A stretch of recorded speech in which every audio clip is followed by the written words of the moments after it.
Freelance Pakistan team की जानब से आलमी गाँव के वासियों को बिलखसूस graphic designers, web interactive designers, UI UX designers और मोशन ग्राफिक डिज़ाइनर्स को वेलकम, खुशामदीद और अस्सलाम वालेकुम। फोटोशॉप के बुनियादी टूल्स का तारुफ और उनके इस्तेमाल का तरीकाकार हमारी इस सीरीज का हिस्सा है। ये सफ़र हमने मूव टूल से शुरू किया था। मूव टूल से होते हुए आज हम पहुंचे हैं फोटोशॉप के सबसे पावरफुल टूल जिसका अपना डेडिकेटेड पैनल है, यानी clone stamp tool. Clone stamp tool का कीबोर्ड शॉर्टकट S है। जो ही आप कीबोर्ड से S प्रेस करते हैं तो ये टूल एक्टिवेट हो जाता है। अगर आप इसे कीबोर्ड से एक्टिवेट ना करें तो आप यहाँ पे इस आइकन को, ये आइकन जो यहाँ पे बना हुआ है टूल बार में, आप उस आइकन को देखें, लेफ्ट माउस क्लिक करें, थोड़ी देर आप होल्ड करेंगे तो ये एक सब पैनल ओपन हो जाता है। इसके अंदर दो टूल हैं, एक है क्लोन स्टैंप टूल और एक है पैटर्न स्टैंप टूल। ये दोनों तकरीबन एक जैसे हैं। अगर आपको क्लोन स्टैंप टूल की समझ आ जाए तो पैटर्न स्टैंप टूल को समझना कोई मुश्किल नहीं रहता, इसलिए कि इसमें सिर्फ पैटर्न का चक्कर है। जहां जहां आप क्लोन करेंगे स्टैंप के साथ, वहां वहां आप पैटर्न के साथ वही सारा अमल जो है वो दोहराएंगे। जो ही आपने यहां से इस टूल के ऊपर क्लिक किया तो इसकी मुतलका ऑप्शन बार जो है वो हमारे सामने ओपन हो जाती है। बहुत सारे ऑप्शन वो हैं जो इससे पहले वाले टूल्स के अंदर आप बार बार देखते आ रहे हैं। एक्सट्रीम लेफ्ट साइड पे प्रीसेट्स का टूल पैनल है। यहाँ आप पहले से मौजूद प्रीसेट्स को एक्सेस कर सकते हैं या आप अपनी मर्जी से कोई नया प्रीसेट बना के उसका कोई भी नाम रख के तो आप उसको सेव भी कर सकते हैं। दूसरा ऑप्शन जो है ये पिकर का है। ये बहुत आम पैनल है और ये तकरीबन 4-5 टूल्स के अंदर आपको बार बार दिखाई देगा। जहां पे भी आपने ब्रश का साइज कंट्रोल करना होगा या उसकी हार्डनेस कंट्रोल करनी होगी या एंगल और डायमेंशन जो है वो चेंज करना होगा या आपने ब्रश को यहाँ से पिक करना होगा तो आपको यहाँ से इस पिकर पैनल के अंदर से आप ये सिलेक्ट करेंगे। और जिस टूल के साथ ये वाला पैनल मौजूद होगा उसको आप राइट क्लिक करके, यानी जब आपने टूल पैनल से वो टूल सेलेक्ट कर लिया तो आप राइट क्लिक करके भी इसी पैनल को एक्सेस कर सकते हैं। उसके बाद तीसरा ऑप्शन जो है ये ब्रश प्रीसेट्स के हवाले से है। ब्रश प्रीसेट्स वाला ये पैनल जो है ये ब्रश टूल में भी था, पेंसिल टूल में भी था। इसी तरीके से आपने मिक्सर ब्रश टूल के अंदर भी ये वाला पैनल जो है वो देखा था। स्टैंप टूल को इस वजह से फोकियत हासिल है या मैंने इसको इस वजह से पावरफुल टूल कहा है क्योंकि इसका एक स्टैंड अलोन पैनल है और ये पैनल जो है वो दीगर टूल्स में हमें नजर नहीं आता। आप इसे अंदाजा लगा सकते हैं कि ये एक टूल जो है वो किस कदर इंपॉर्टेंट है। उसके बाद नेक्स्ट ऑप्शन जो है वो मोड है। ब्लेंडिंग मोड का, मोड्स के हवाले से मैंने आपसे वादा किया हुआ है, मेरी कमिटमेंट है, इंशाल्लाह मैं इसके ऊपर एक अलग से ट्यूटोरियल करूंगा। उसके बाद ऑप्शन है ओपेसिटी और फ्लो का। इन दोनों ऑप्शन के बारे में हम ब्रश टूल के टाइम तफसील से देख चुके हैं कि इनके अंदर फर्क क्या है और इन दोनों का बिहेवियर जो है वो कैसे चेंज होता है। ओपेसिटी को आप यूं समझ लीजिए कि ये धुंधलापन है, ये किसी चीज के अंदर जो दूधियापन होता है वो ओपेसिटी है। और जब आपने किसी चीज के बहाव को देखना होता है या बहाव को कंट्रोल करना होता है तो वो फ्लो रेट है, यानी आप किसी चीज को किस कदर कसीफ करते जा रहे हैं, किस कदर डीप करते जा रहे हैं या डार्क करते जा रहे हैं, या आपने उसको किस कदर लाइट करना है। उसके बाद नेक्स्ट ऑप्शन जो है ये एयर ब्रशिंग के हवाले से है, इस पे भी हम बात कर चुके हैं। एक ये ऑप्शन है जो स्टैंप टूल के लिए समझना बड़ा जरूरी है, अलाइंट। जब हमने स्पॉट हीलिंग और हीलिंग ब्रश को देखा था तो उसके अंदर भी ये ऑप्शन मौजूद था। अलाइंट का मतलब है कि जब आपने एक जगह से सैंपल लिया और दूसरी जगह पे आप उन पिक्सल्स को डालना चाहते हैं, रखना चाहते हैं, तो अलाइंट का मतलब ये होगा कि फर्ज करें यहाँ से आपने सैंपल लिया है और यहाँ पे आप वो सैंपल जो है वो लगा रहे हैं तो वो बिल्कुल उसके लाइन में चलेगा, उसकी सीध में चलेगा। उसके बाद ये ऑप्शन है करंट एंड बिलो का। ये भी आप पहले देख चुके हैं कि अगर करंट लेयर सेलेक्ट होगी तो वही लेयर जो है उसी के ऊपर आप काम कर सकते हैं जो करंट होगी या जो सिलेक्ट होगी। लेकिन अगर आपका करंट एंड बिलो है तो इसका मतलब यह है कि आप किसी भी ब्लैंक लेयर को यहाँ से क्रिएट करेंगे और उससे नीचे वाली जो लेयर्स हैं वहां से भी आप सैम्पलिंग जो है वो कर सकते हैं। उसके बाद ये नेक्स्ट ऑप्शन है, ये भी आप इससे पहले एक टूल के अंदर देख चुके हैं कि जब आपने फर्ज कर लें एडजस्टमेंट्स की हुई हैं, डिफरेंट एडजस्टमेंट लेयर्स यहाँ से आपने बनाई हुई हैं, तो आप अगर ये चाहते हैं कि आपकी सैम्पलिंग के अंदर वो एडजस्टमेंट लेयर्स जो हैं वो शामिल ना हो या वो अफेक्ट ना हो तो फिर आप इसको प्रेस कर देते हैं। लेकिन अगर ये ऑफ है इस वक्त, जैसा कि आपको नजर आ रहा है, जब ये ऑन होगा तो ये इस तरीके से थोड़ा सा डार्क नजर आएगा, लेकिन जब ये ऑफ होगा तो ये इस तरीके से हमें दिखाई देगा। ऑफ हालत में ये एडजस्टमेंट लेयर्स को अफेक्ट नहीं करता। उसके बाद ये ऑप्शन जो है ये वैकम टैबलेट यूजर्स के लिए है। अब हम आते हैं स्टैंप टूल के प्रैक्टिकल इस्तेमाल की तरफ। ब्रश टूल के साथ मिलता जुलता इसका इस्तेमाल है। बहुत सारी शॉर्टकट कीज जो है वो भी ब्रश टूल के साथ मिलती जुलती हैं। फर्ज करें आपने किसी जगह से सैंपल लेना है तो कीबोर्ड से आल्ट की प्रेस करके आप लेफ्ट माउस क्लिक करेंगे और इस तरीके से ये सैंपल जो है वो आप लेना शुरू कर देंगे। अब क्लोन स्टैंप टूल लफ्ज के ऊपर गौर करें। क्लोन करना दरअसल किसे कहते हैं? जब आप एक चीज की हूबहू शक्ल तैयार कर लेते हैं तो हम कहते हैं कि ये उसकी क्लोनिंग हुई है। जदीद साइंस में इसके तजुर्बात होते रहते हैं। आप अक्सर खबरें सुनते हैं कि जी भेड़ की जो क्लोनिंग है वो कर ली गई है, फलां चीज़ की क्लोनिंग कर ली गई है। तो क्लोनिंग का मतलब ये होता है कि एक चीज़ को एक जगह से उठाना, कॉपी करना और उसको दूसरी जगह पे पेस्ट कर देना, या एक चीज़ का डाटा लेना और उसको दूसरी चीज़ के डाटा के ऊपर पेस्ट कर देना। स्टैंप का मतलब मोहर है, और मोहर जो है हम सारे लोग समझते हैं, स्टैंप लगाते हैं, अपने डॉक्यूमेंट्स को वेरीफाई करवाना है या अपने वीजा के ऊपर कोई स्टैंप लगवानी है तो ये स्टैंप है। तो क्लोन स्टैंप टूल का मतलब ये हुआ कि ये एक ऐसा टूल है जिसकी मदद से हम पिक्सल्स का डाटा एक जगह से लेते हैं और उसको अपने ऑब्जेक्ट के ऊपर या अपनी डॉक्यूमेंट के ऊपर या अपनी फोटोशॉप की लेयर के ऊपर दूसरी जगह पे अप्लाई करते हैं। जो ही आप अपने कीबोर्ड से आल्ट की प्रेस करते हैं और लेफ्ट माउस क्लिक जो है वहां से क्लिक करेंगे, उसको प्रेस करेंगे, तो इस तरीके से आपका सैंपल जो है वो आप उस मखसूस जगह से ले सकते हैं। फर्ज करें हम यहां से सैंपल लेंगे, लेफ्ट माउस क्लिक किया, आल्ट की प्रेस करके, इस तरीके से आप इसका प्रीव्यू देख सकते हैं आपने किस हिस्से की सैंपलिंग की है। अब यहां से क्लोन सोर्स को हम ओपन कर लेते हैं, जो इस टूल की सबसे ज्यादा पावर है। आप यहां से इसको क्लिक करेंगे तो क्लोन सोर्स का पैनल ओपन हो जाता है। दूसरा तरीका यह है कि आप मेन्यू बार में से विंडो के मेन्यू पे जाएंगे और यहां से आप क्लोन सोर्स को क्लिक करेंगे तो इससे भी आपका यही पैनल जो है ये ओपन हो जाता है। एक हिस्सा जो है ये सोर्स पॉइंट्स के हवाले से है कि आपने एक ही वक्त में फर्ज करें एक डॉक्यूमेंट के ऊपर आपने 5 सोर्स जो है वो बना के रख लिए, ताकि आप जब उसके ऊपर काम कर रहे हो तो आपका वक्त जो है वो ज़ाया होने से बच जाए। लेकिन जब आप एडवांस होते चले जाते हैं तो आपको पता है कि आप आल्ट की प्रेस करके किसी भी जगह से सोर्स अपना चूज कर लेते हैं। बहरहाल ये है, अगर आप यहाँ से भी करना चाहें, फर्ज करें ये पहला सोर्स पॉइंट है, अगर मैं इसको क्लिक करूंगा तो मैं दूसरा सोर्स पॉइंट भी यहाँ पे रिकॉर्ड कर सकता हूँ। इसको क्लिक करके मैं एक तीसरा सोर्स पॉइंट क्लिक कर लूंगा।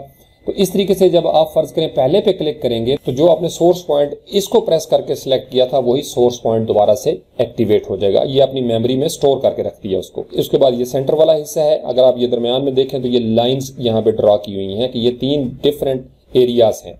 पहले वाला सोर्स पॉइंट हो गया और दूसरे के अंदर आपने विड्थ, हाइट, एंगल और उसका एक्स एक्सेस और वाई एक्सेस के ऊपर जो ऑफसेट है ये आप सेट करते हैं। उसके बाद ये चेक है, ये जो आपको प्रीव्यू नजर आ रहा है ये इस वजह से है कि यहाँ पे ये हमारा चेक है। अगर मैं इसको अनचेक कर देता हूं तो फिर आपको प्रीव्यू जो है वो नजर नहीं आएगा, लेकिन ये बहुत बेहतर है कि आप यहाँ से इसको चेक करके रखें।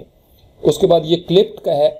क्लिप का मतलब यह है कि जब आपने सैंपल लिया तो सिर्फ उतना हिस्सा जो है वो आपको नजर आए। अगर आप इसको अनचेक कर देते हैं तो ये पूरे का पूरा डॉक्यूमेंट जो है ये आपको नजर आना शुरू हो जाएगा और ये डिस्टर्बेंस क्रिएट करेगा। तो इस वजह से हम इसको क्लिप का जो ऑप्शन है इसको भी चेक रखेंगे। उसके बाद ये ओपेसिटी का ऑप्शन है, सेम वही ओपेसिटी जो यहाँ पे आपने देखी थी।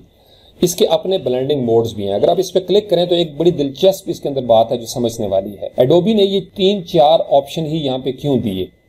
यहां से भी आप ब्लेंडिंग मोड्स जो है, यहाँ पे एक लंबी फहरिस्त है, लेकिन यहाँ पे सिर्फ ये 3-4 क्यों दिए गए हैं? उसका फलसफा ये है, उसकी हिकमत ये है कि ये 3-4 ब्लेंडिंग मोड्स ऐसे हैं जो स्टैंप टूल के साथ ज्यादा इस्तेमाल होंगे। डार्कन है, आपने डार्कन एरिया से सैंपल लेना है और लाइट के ऊपर आपने करना है तो क्या इफेक्ट होगा। इसी तरीके से अगर आपका यहाँ से लाइटन मोड है और आपने कहीं से कोई सैंपल लिया है तो उसका डार्क एरियाज पे क्या इफेक्ट होगा और लाइट एरियाज के ऊपर क्या इफेक्ट होगा। उसके बाद डिफरेंस क्या है कि जब यहाँ से आप डिफरेंस मोड कर लेते हैं तो फिर आपको किस तरीके से प्रीव्यू होगा। अब यहाँ पे देखें, जो ही आपने डिफरेंस के ऊपर हवर किया तो इस तरीके से आपको ये डिस्प्ले होना शुरू हो गया है। 9 आउट ऑफ 10 टाइम्स नॉर्मल के ऊपर ब्लेंडिंग मोड रख के ही हम इसका काम करते हैं। तो ये था क्लोन सोर्स के हवाले से मुख्तसर तारफ। यहाँ पे ये 2 आपको छोटे से आइकन नजर आ रहे हैं, एक है फ्लिप हॉरिजॉन्टल और एक है फ्लिप वर्टिकल। यहाँ से फर्ज करें अगर आपने सैंपल लिया है या यहाँ से अगर आपने सैंपल लिया है और आप इसको फ्लिप हॉरिजॉन्टल को यहाँ से लेफ्ट माउस क्लिक से प्रेस कर देते हैं। अब इसके जो चेहरे की डायरेक्शन थी वो राइट साइड पे थी, लेकिन जब हमने इसको फ्लिप कर दिया तो अब आपका जो सैंपल होगा, फर्ज करें यहाँ से लेफ्ट माउस क्लिक से हम पेंट करना शुरू करते हैं तो वो जो राइट साइड पे चेहरा था वो अब फ्लिप होके लेफ्ट साइड पे आ गया है। इसी तरीके से ये नीचे एक ऑप्शन है, इसका मतलब यह है कि आपने इसको वर्टिकली फ्लिप करना है, यानी जो ही आपने यहाँ से सैंपल लिया आल्ट की प्रेस करके और लेफ्ट माउस क्लिक से, और यहाँ आप जब पेस्ट करने लगेंगे तो आप ये देखेंगे कि आप इसने वर्टिकली फ्लिप कर दिया है, यानी जो टॉप था वो बॉटम हो गया और जो बॉटम था वो टॉप हो गया। तो ये मुख्तसर सा तारफ था क्लोन सोर्स पैनल के हवाले से। इसको हम ओपन करके भी रख सकते हैं। यहाँ अगर आप लेफ्ट माउस क्लिक प्रेस करके रखें और इसको ड्रैग करके राइट साइड पे लेके जाएं तो ये आपको एक नीले रंग की लाइन सी नजर आएगी। इसका मतलब ये है कि इसको हम यहाँ पे भी एडजस्ट कर सकते हैं। अगर आप इसको थोड़ा सा राइट साइड पे लेके ऊपर लेके जाएं तो यहाँ पे भी ये ब्लू कलर नजर आ रहा है। इसका मतलब यह है कि हम इस पैनल को यहाँ भी एडजस्ट कर सकते हैं। तो हम इस पैनल को यहाँ लेफ्ट माउस क्लिक हम अपना रिलीज कर देते हैं तो ये पैनल अब हमारा यहाँ पे एडजस्ट हो गया है, यानी जब हमें जरूरत पड़ेगी हम इसके ऊपर लेफ्ट माउस क्लिक करेंगे और ये पैनल जो है वो हमारा आर्जी तौर पर ओपन हो जाएगा। अब स्टैम्प टूल में बहुत सारे लोग बहुत सारी गलतियां करते हैं। स्टैम्प टूल का फलसफा जो है इसको समझने की थोड़ी कोशिश करें। अब इस इमेज को गौर से देखें। इस इमेज के अंदर आपको डिफरेंट कलर्स भी नजर आ रहे हैं। इस इमेज के अंदर आपको डिफरेंट ऑब्जेक्ट्स नजर आ रहे हैं। कुछ चीजें स्ट्रेट हैं, ये इंसान आपको नजर आ रहे हैं, यहाँ पे बाइसिकल नजर आ रहा है। क्लोन स्टैम्प टूल के हवाले से जब भी कोई प्रोजेक्ट आपके सामने आएगा, आपने इमेज एडिटिंग करनी है या आपने रीटचिंग करनी है या आपने कुछ चीजों के अंदर से कोई चीजें रिमूव करनी है, तो क्लोन स्टैम्प टूल जो है ये बहुत हैंडी है, बहुत पावरफुल है। तो उसके लिए सबसे पहले आप यूं कीजिए, इसकी एक तरतीब है। सबसे पहले आप जो छोटे और इजी ऑब्जेक्ट्स होंगे उनको रिमूव करेंगे। इसी तरीके से ग्रेजुअली आप आगे बढ़ते जाएंगे और फिर बाद अज़ां जो मुश्किल तरीन ऑब्जेक्ट्स होंगे वो सबसे आखिर में आप उनको रिमूव करेंगे। उसके बाद इस बात का ख्याल रखना भी जरूरी है कि आपकी जो लाइनें हैं वो ठीक रहें।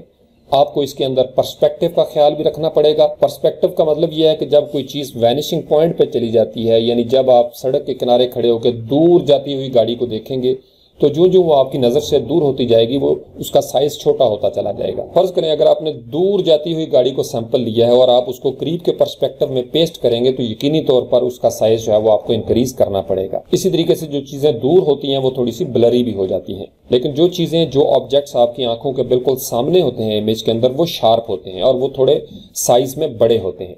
जो जो चीजें दूर होती चली जाती हैं वो छोटी होना शुरू हो जाती हैं, इसी तरीके से वो ब्लर होना शुरू हो जाती है। एक और बात का समझना जरूरी है और वो है लाइट वैल्यूज और डार्क वैल्यूज। एक हिस्सा लाइट होता है, यहाँ पे अगर आप देखें तो ये आपको येलो कलर जो है ये थोड़ा सा लाइट नजर आ रहा है, लेकिन उससे ऊपर थोड़ा सा जाएं तो ये आपको डार्क पिक्सल नजर आ रहे हैं।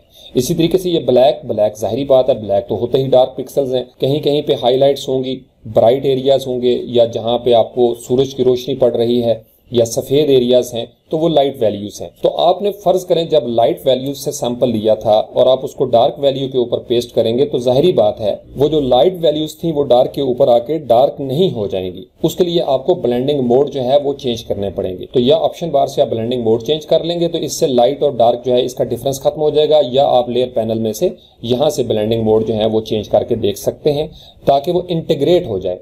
लाइट को अगर आपने डार्क पे किया है तो आपने उन पिक्सल्स को इंटीग्रेट करना है। इसी तरीके से जब आपने डार्क से लाइट की तरफ जाना है तो आपने उन पिक्सल्स को मिलाना है, उन दोनों सोर्सेज को आपने मिलाना है ताकि वो दोनों एक ही चीज का हिस्सा नजर आए। क्लोन स्टैम्प टूल के हवाले से एक और इंतहाई मुफीद टिप ये है कि आप इसका कभी भी एक लेयर के ऊपर काम ना करें।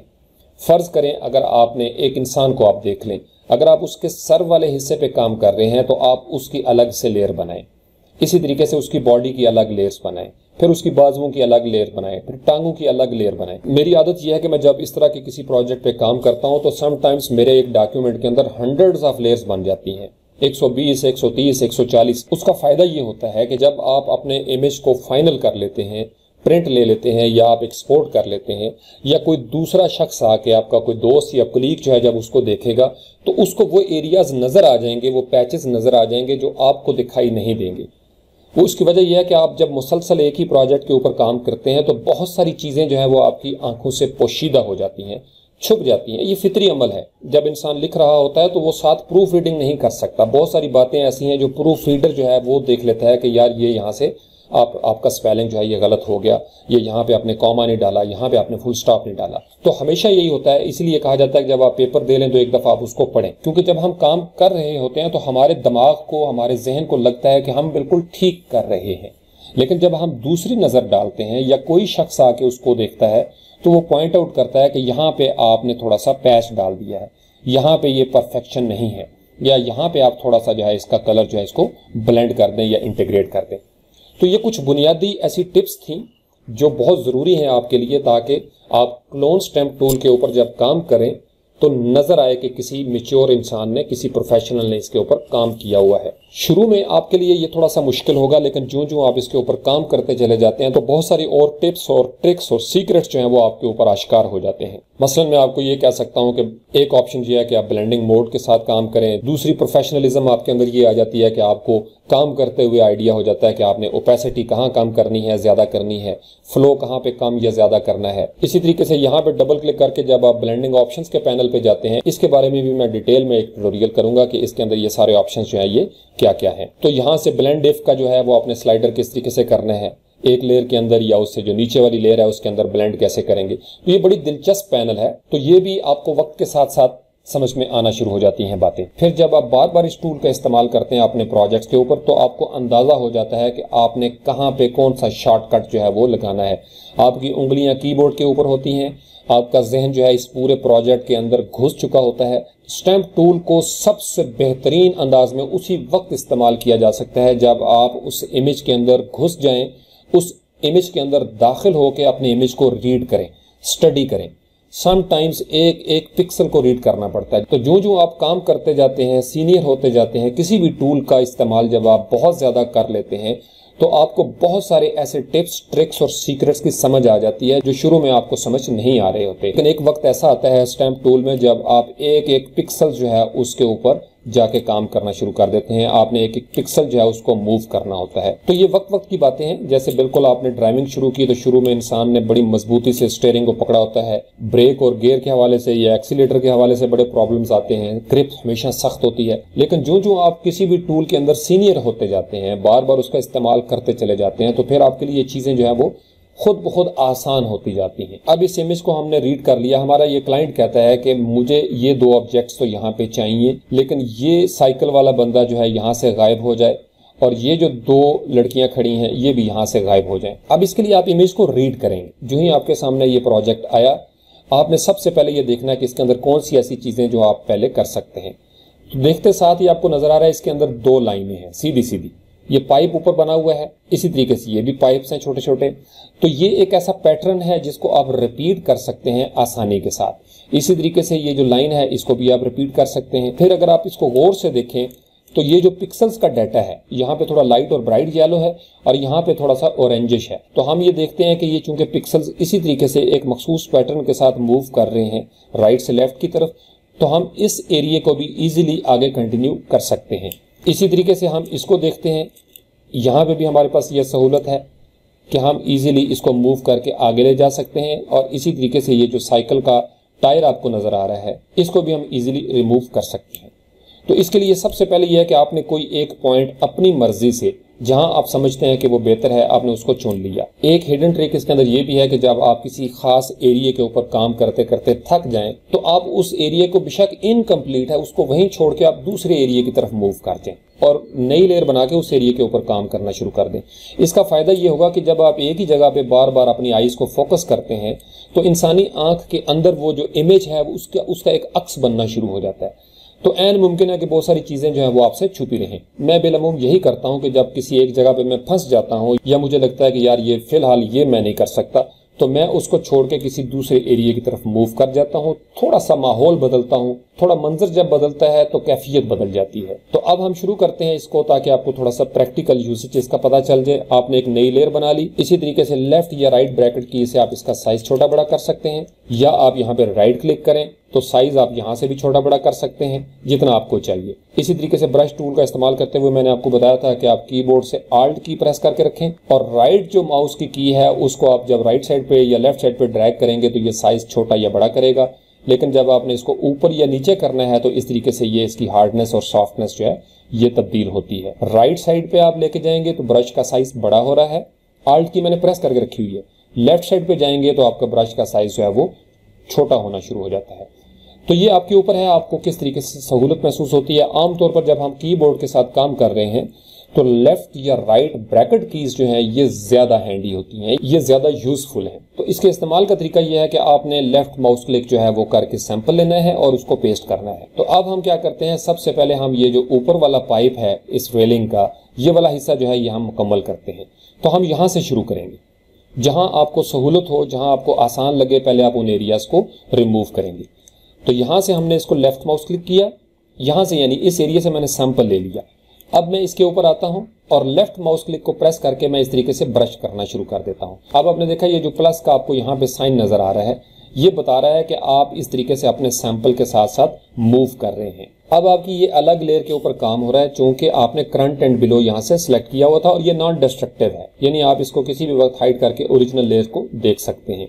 अब हम ब्रश का साइज छोटा कर लेते हैं, डॉक्यूमेंट को आप जूम करके अपने सामने ले आएं। फोटोशॉप पे याद रखें कि फोटोशॉप पे कभी भी आगे झुक के कंप्यूटर के मॉनिटर के ऊपर गौर से अपनी नजरें न जमाएं, बल्कि कोशिश करें कि इमेज को जूम करके आप अपनी तरफ लेके आएं, क्योंकि आपने ज्यादा अरसा काम करना है। जब आप बार बार छोटे इमेज को छोटे एरियाज पे जाके देखेंगे तो आपकी आई साइट जो है वो वीक हो सकती है, क्योंकि ये फोकस करना है आपको। तो ये सारे का सारा काम जो है वो आपकी आईज के फोकस करने के साथ होगा। तो कोशिश करें इमेज को जिस हद तक आप बड़ा कर सकते हैं उस तरीके से आप जूम करके उसको बिल्कुल अपनी आंखों के सामने ले आएं, ताकि आपकी आंखों को भी सहूलत हो। तो इस तरीके से आपने इमेज को जूम करके आप अपनी आंखों के सामने ले आए, ताकि आपकी आंखें जो हैं उनको ज्यादा टफ टाइम ना लेना पड़े। जो ही आपने यहाँ से सैंपल लिया, अब आप ये देखें उसका प्रीव्यू हमें बता रहा है इस तरीके से एक स्ट्रेट लाइन होगी और नीचे जो थोड़ा डार्क वैल्यूज हैं ये सैंपल में आ गई हैं। तो हम चूंकि सीधी लाइन लगाना चाहते हैं तो हम क्या करेंगे, लेफ्ट माउस क्लिक यहाँ पे लेके आएंगे। तो आपने ये देखा कि आप बिल्कुल उस जगह पे हैं, उस एंगल के साथ हैं। आपने लेफ्ट माउस क्लिक करके लेफ्ट माउस क्लिक को प्रेस करके होल्ड करके रखना है और इस तरीके से ब्रश जैसे आप इस्तेमाल करते हैं आप इसको पेंट करना शुरू कर देंगे। अब आप ये देखें आपने सैंपल यहाँ से लिया था इनिशियल, जहां पे आपको ये प्लस का निशान नजर आ रहा है। अगर आप उससे नीचे आएंगे, ये आपने गौर किया, क्योंकि आपका सैंपल जो है वो गलत जगह पे चला गया तो उसने वो वाला एरिया जो है उसको भी मिटा दिया। दरअसल वो उसके नीचे है, लेकिन आपने चूंकि वो पेंट कर दिया और आपका सैंपल जो था वो अलाइन था इस तरीके से, तो उसने इस एरिया को भी डिस्टर्ब कर दिया जो कि आप नहीं चाहते। तो यहाँ से आप इसको हाइड या शो करके भी दे सकते हैं। और ये कोई बड़ी बात नहीं, ये तो बहुत आसान इमेज है।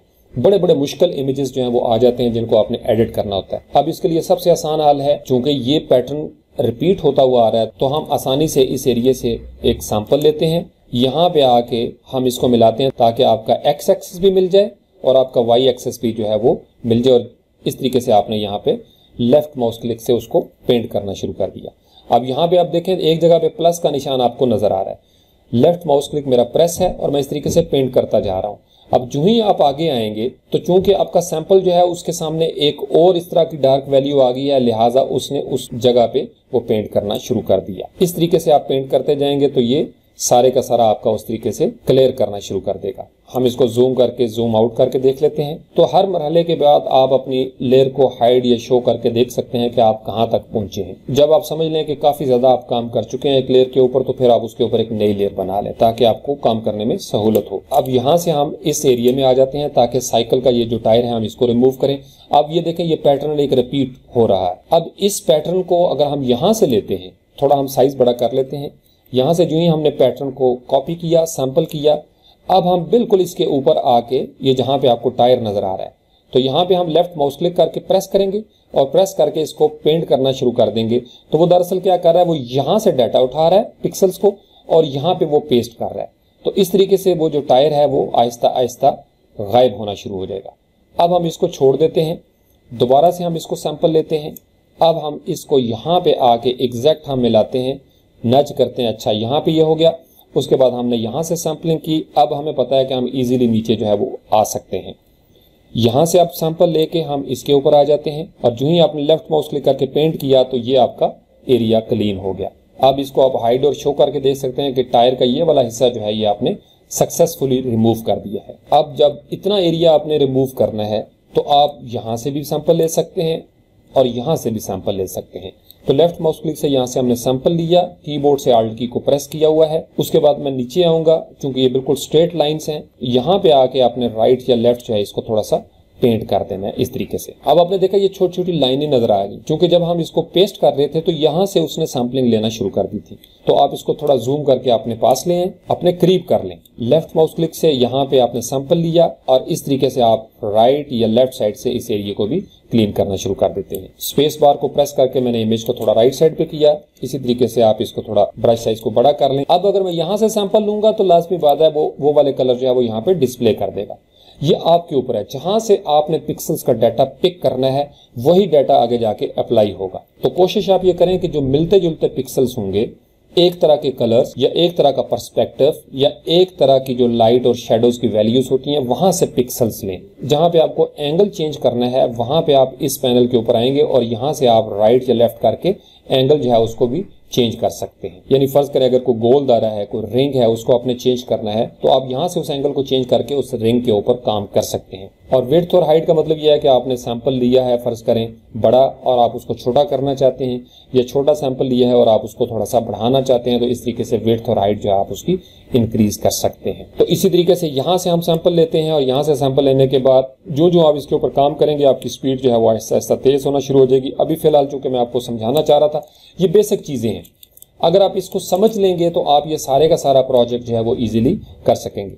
मैं अब नहीं चाहता कि मैं इसको करता रहूं और आप बैठ के देखते रहें, क्योंकि ये ट्यूटोरियल फिर इसी के से बहुत लंबा हो जाएगा। स्टैम्प टूल का टोटल फंक्शन जो था वो सिर्फ इतना है कि आपने पिक्सल्स का डाटा एक जगह से उठाना है, दूसरी जगह पे आपने अप्लाई करना है। और वो दरअसल होगा क्या कि वो नीचे आपकी लेयर मौजूद है, लेकिन उस नई लेयर के अंदर आपने अपनी मर्जी से नए पिक्सल्स का डाटा लगा दिया है और आपने जो नीचे मौजूद डाटा था जिसको आप रिमूव करना चाहते थे उसको आपने हाइड कर दिया है। Thank you very much.